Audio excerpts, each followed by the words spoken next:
पर मॉडरेट तक के बच्चों को ट्रीटमेंट करने के लिए हमारे पास पूरा हुआ है, डॉक्टर्स देखते हैं, कोई सारी चीज़ अवेलेबल है। पर इस बार क्या हो रहा है कि हमने देखा है कि बच्चों में इन्फेक्शन बहुत हो रहा है, काफ़ी, इतना ज़्यादा नहीं देखा था कभी भी। मतलब अभी तक 3 लहर आ चुकी हैं, 3 लहरें आ चुकी है। घर में एक जना भी होता है तो बच्चे को ज़रूर साथ में हो जाता है, ग्रैंड फादर है तब भी बच्चे को ज़रूर हो जाता है। अगर जो देखो माइल्ड टू मॉडरेट के लिए तो हमारे यहाँ फैसिलिटीज़ है।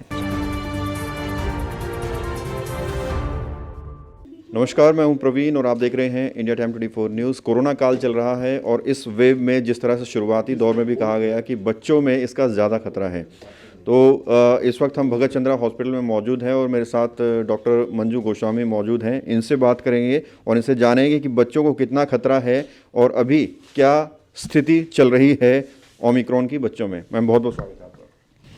सबसे पहले तो मैम मैं चाहूँगा आप अपने आप को एक बार थोड़ा इंट्रोड्यूस करें, कितना एक्सपीरियंस है और अपने बारे में बताएं। मैं डॉक्टर मंजू गोस्वामी हूँ, सीनियर कंसल्टेंट पीडियाट्रिक्स भगत चंद्रा हॉस्पिटल में। मेरा ऑलमोस्ट 35 इयर्स का एक्सपीरियंस है पीडियाट्रिक्स में, मतलब चाइल्ड डिजीज़ में ओनली। ठीक है मैम, जिस तरह से कहा गया शुरुआत में ओमिक्रॉन जब आया या फिर थर्ड वेव आई और कहा गया कि बच्चों में इसका ज़्यादा खतरा है, तो क्या कुछ ऐसे केसेस आए आपके पास, और अगर केसेस आए तो क्या सिम्टम थे, क्या उनका ट्रीटमेंट था? असल में इस बार जब जैसे ही ओमिक्रॉन इन्फेक्शन आया है तो बच्चे केसेस काफ़ी आने लगे। पिछले उसमें जब हम लोगों ने जब पहली बार वेव आई थी तब तो बहुत कम बच्चे वो हुए थे, कुछ एक आध हुए थे पर एंड जस्ट फीवर हुए थे। और जब दूसरी वाली वेव आई उसमें भी बच्चे ज़्यादा नहीं हुए थे, जो मतलब जब बाकी पेरेंट्स वगैरह में घर में होता था बच्चों को हुआ भी है तो माइल्ड हुआ है। पर उस वेव में थोड़ा एक और इन्फेक्शन हुआ था जिसको MIS-C बोलते हैं, multi inflammatory organ disease in the children. ये बहुत हुई थी मतलब कोरोना के बाद में। पर बहुत ज़्यादा केसेस नहीं तो MIS-C भी कम ही हुए थे, कोई ज़्यादा नहीं, गिने चुने जिसको हम कह सकते हैं। पर इस बार क्या हो रहा है कि हमने देखा है कि बच्चों में इन्फेक्शन बहुत हो रहा है, काफ़ी, इतना ज़्यादा नहीं देखा था कभी भी। मतलब अभी तक 3 लहर आ चुकी हैं, 3 लहरें आ चुकी है, इतना कभी नहीं हुआ था। इस पर जिसको देखो, जिस बच्चे को आ रहा बुखार है, खांसी है, तो इसमें जो इसकी बच्चों की जो फ्रीक्वेंसी बहुत ज़्यादा है, काफ़ी बच्चे इन्फेक्ट हो रहे हैं। और वैसे तो क्योंकि इतना ज़्यादा ये इन्फेक्टिव है तो पूरे घर में परिवार में सभी लोग हो रहे हैं। घर में एक जना भी होता है तो बच्चे को ज़रूर साथ में हो जाता है, ग्रैंड फादर है तब भी बच्चे को ज़रूर हो जाता है। सिम्टम्स एक्चुअल वही है जैसे कि बच्चे कोई आता है बुखार से आता है, कोई 1 दिन बुखार, 2 दिन बुखार है, और या फिर खांसी ज़ुकाम और खांसी, जो यूजुअल बच्चे के फ्लू के जैसे साइंस होते हैं या अक्सर सर्दी में जो साइंस होते हैं, साइंस वही हैं, फीवर, कॉफ, मतलब कोल्ड, ज़ुकाम, खांसी। और सबसे बड़ी बात है, सबसे पहले जो है बच्चों की सबसे बड़ी चीज़ जो है ना, वो भूख लगनी बंद होती है। भूख लगनी बंद हो जाती है, फिर फीवर, ज़ुकाम, खांसी वगैरह होती है। टेस्ट की भी शिकायत कर रहे हैं? टेस्ट भी बदल रहा है? नहीं, टेस्ट का ऐसा कुछ नहीं बता रहे, ज़्यादा नहीं, मतलब नहीं देख रहे। और पर वो बच्चों को भूख नहीं लगती, क्योंकि भूख नहीं लगती और कुछ थोड़ा सा नौशिया होता है तो कुछ लोग वॉमिटिंग भी कर देते हैं। बाकी यही सिम्टम्स है। और रही इसके इलाज की बात, इलाज के लिए कोई हम लोग खास स्पेशल नहीं दे रहे। फीवर के लिए वही फीवर की बहुत जो पैरासीटामोल होती है वो देते हैं, और खांसी ज़ुकाम के लिए जो पहले हम दवाई दिए थे वही देते हैं। पर हम ये देखते हैं कि सबसे बड़ी बात यह है कि बच्चों को ये देखना है कि माइल्ड से बढ़ तो नहीं रहा, मतलब माइल्ड से मॉडरेट तो नहीं हो रहा। उसके लिए हम मतलब बच्चों को, मतलब पेरेंट्स को ये बताते हैं कि बच्चों की ये देखते रहें कि बच्चों की जो सांस जल्दी तो नहीं चल रही है। अब उसमें कैसे बताया, तो हम बताते हैं अगर 2 महीने से छोटा बच्चा है उसमें भी हो रहा है इन्फेक्शन, 2 महीने से छोटा बच्चा है तो उसकी जो सांस लेने की रफ्तार है वो 60 से ज़्यादा नहीं होनी चाहिए। फिर 2 महीने से 1 साल तक का बच्चा है तो उसको हम कहते हैं, देखते हैं कि जो सांस लेने की रफ्तार है वो 50 से ज़्यादा नहीं होनी चाहिए। फिर 1 साल से 5 तक के फिर हम जाते हैं जो उसकी रेट है वो 40 से ज़्यादा नहीं होनी चाहिए। 5 साल के बाद 30 से ज़्यादा नहीं होनी चाहिए।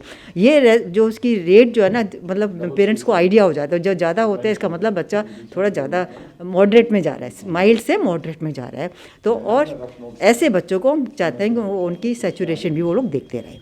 भगत चंद्रा हॉस्पिटल विश्व की सभी आधुनिक और बुनियादी सुविधाओं से परिपूर्ण एक world class multi speciality hospital, Mahavir enclave, Palam डावडी रोड पर स्थित साउथ वेस्ट दिल्ली का एकमात्र मल्टी स्पेशलिटी हॉस्पिटल, जहां 24 घंटे आपकी सेवा में उपलब्ध हैं वेल क्वालिफाइड डॉक्टर्स और हेल्पिंग स्टाफ। डॉक्टर CM भगत द्वारा स्थापित भगत चंद्रा हॉस्पिटल आपकी सेहत का ख्याल रखना ही इसकी प्राथमिकता है, वो भी अफोर्डेबल रेट्स में। हॉस्पिटल में बात करें, भगत चंद्रा हॉस्पिटल में क्या कुछ फैसिलिटीज़ हैं स्पेशली बच्चों के लिए जब कोविड केसेस आते हैं उनमें?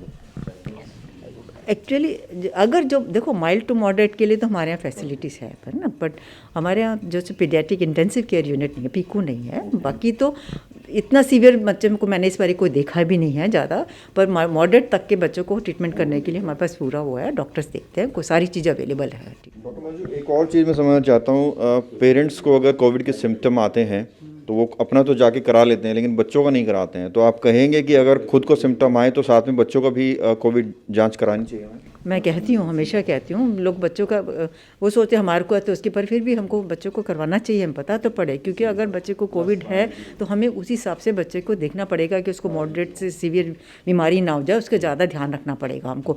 बच्चे कह नहीं पाते हैं, कुछ बता नहीं पाते हैं, तो हमको बच्चे को ऑब्जर्व भी ज़्यादा करना पड़ता है, और एक बार पता पड़ जाए तो हम लोग भी ज़्यादा वो हो जाते हैं, विजिलेंट हो जाते हैं थोड़े से। कोशिश करेंगे कि पेरेंट्स वगैरह भी बेमतलब घर से बाहर ना जाएँ हैं, और जाएँ तो मास्क लगा, क्योंकि बच्चों को तो इन्फेक्शन पेरेंट्स से ही आता है, तो वो लोग खुद जाए और बाई चांस हल्का सा भी सिम्टम उनको होए तो वो लोग अपने आप को टेस्ट करवाए और उसके बच्चे को आइसोलेटेड। मास्क, दूसरी बात है मास्क की, मास्क सबको बच्चे को भी लगा के रखें, जितना बच्चा अगर लगा सकता है तो उसको मतलब घर से बाहर निकले, तो वैसे तो बच्चे बाहर ना निकले वही बेटर है, पर कभी निकले ज़रूरी काम से जाना पड़े तो उसको क्या कहते हैं, इनको मास्क निकाल के जाएं, और क्या कहते हैं सोशल डिस्टेंस भी रखें, हैं, ठीक है। और सोशल मतलब ये है कि पेरेंट्स को ज़रा इस बात का ख्याल रखना है, अगर उनको ज़रा भी सिम्टम लगे तो वो अपने आप को आइसोलेट कर ले। डॉक्टर मंजू, जिस तरह से सरकार ने फैसला लिया है 15 to 18 वैक्सीनेशन का, एज ए डॉक्टर आपको क्या लगता है कि अंडर 15 भी वैक्सीनेशन होना चाहिए कि नहीं? नहीं, बिल्कुल होना चाहिए। अब सरकार ने में भी अवेलेबिलिटी नहीं है, या मतलब पॉसिबल नहीं है इकट्ठा सबको करने का, इसलिए क्या है, पर वैक्सीनेशन तो छोटे बच्चों का भी होना चाहिए, क्योंकि वो भी इन्फेक्ट हो रहे हैं, उनको भी प्रॉब्लम्स हो रही है, सब कुछ हो रही है। मेरे ख्याल से सबको होना चाहिए। बहुत बहुत शुक्रिया बात करने के लिए। Thank you. तो ये थी मेरे साथ डॉक्टर मंजू भगत चंद्रा हॉस्पिटल से, जिन्होंने बताया कि बच्चों में किस तरह से कोरोना का इन्फेक्शन फैल रहा है, कैसे उनका ट्रीटमेंट होगा और बचाव कैसे करें। कैमरा जर्नलिस्ट विशाल के साथ प्रवीण, इंडिया टाइम 24 न्यूज़। खबरों से खबरदार रहने के लिए चैनल को सब्सक्राइब करें और प्रेस करें बेल आइकन।